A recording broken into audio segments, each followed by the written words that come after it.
include New Berlin, Muskego, Mucklenago, East Troy, Wheatland. The National Weather Service in Chicago has issued a severe thunderstorm warning for Grundy County in northeastern Illinois until 11:45 p.m. At 10:38 p.m., severe thunderstorms were located along a line extending from near Hinckley to Verona to near Oglesby, moving east-southeast 65 miles per hour. Hazard, 60 miles per hour. What? Walworth County in southeastern Wisconsin, Racine County in southeastern Wisconsin, Kenosha Looks like the severe thunderstorm warning is probably impacting the city. Morris, Channahon, This one impacts the city of Morris. This one also does impact the city of Kenosha and Racine. 70 miles per hour.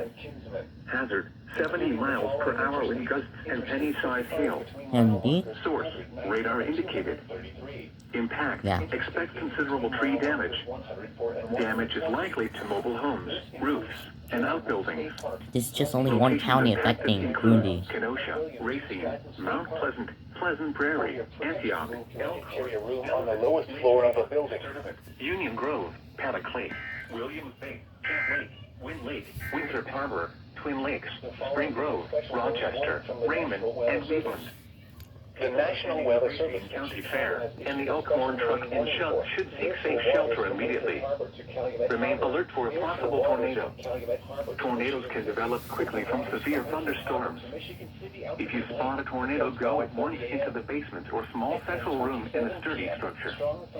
For your protection, move to an interior room on the lowest floor of a building. 12 nautical miles west of Verona, moving southeast at 30 knots. Hazard, wind gusts. The National Weather Service in Milwaukee-Sullivan has issued a tornado warning for northeastern Walworth County and southeastern Wisconsin.